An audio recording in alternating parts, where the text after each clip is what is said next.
Hello बच्चों, चलिए प्रश्न को समझते हैं। आपके सामने प्रश्न है कि एक प्रबल क्षार निम्न में से किससे अल्फा हाइड्रोजन को निष्कासित कर सकता है। पहला विकल्प है एल्कीन, दूसरा विकल्प है कीटोन, तीसरा विकल्प है एमीन और चौथा विकल्प है एल्केन। तो आपको बताना है कि प्रबल क्षार किससे अल्फा हाइड्रोजन को निष्कासित कर पाएगा। तो दिए गए प्रश्न की जो मुख्य अवधारणा वो ये है कि आपको पता होना चाहिए कि प्रबल क्षार दिए गए जो पदार्थ है उनमें से किससे अभिक्रिया कर पाता है। तो आपको बताना है दिए गए यौगिकों में से प्रबल क्षार की अभिक्रिया किसके साथ हो पाएगी। तो आपको देखिए प्रबल क्षार दे रखा है, मान लीजिए कोई भी ले लेते हैं आप प्रबल क्षार में एक NaOH।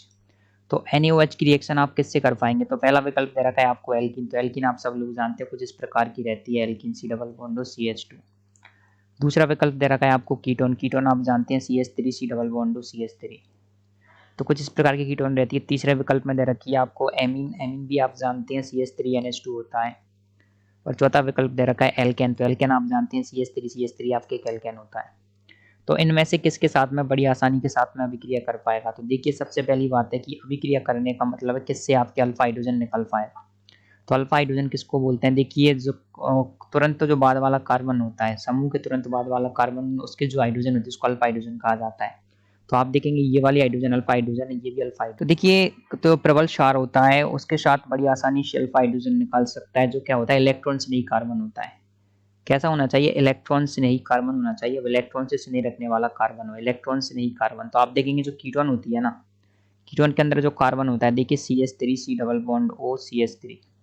तो इसमें क्या है आपकी जो कार्बन होता है इलेक्ट्रॉन से नहीं होता है, इलेक्ट्रॉन से नहीं तो क्या होता है यहाँ से अल्फा हाइड्रोजन बड़ी आसानी से निकाल देता है।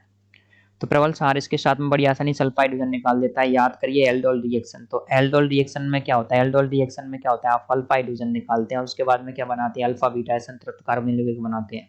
वो प्रबल क्षार की उपस्थिति में ही कराई जाती है। तो आप इस आधार पर कह सकते हैं कि हमारा जो कीटोन होता है, कीटोन में क्या होता है देखिए इलेक्ट्रॉन से नहीं कार्बन क्या होता है क्षार के साथ आसानी से अल्फा हाइड्रोजन के परमाणु को निष्कासित कर देता है। इसलिए दिए गए यौगिकों में जो कार्बोनिल कार्बन है आपके C डबल बॉन्ड कीटोन वाला, वो क्या करेगा बड़ी आसानी के साथ में प्रबल क्षार के साथ में अल्फा हाइड्रोजन को निष्कासित कर देगा। तो हमारे दिए गए प्रश्न का उत्तर आएगा विकल्प V। तो आशा करते हैं आपको प्रश्न का उत्तर समझ आया होगा। धन्यवाद।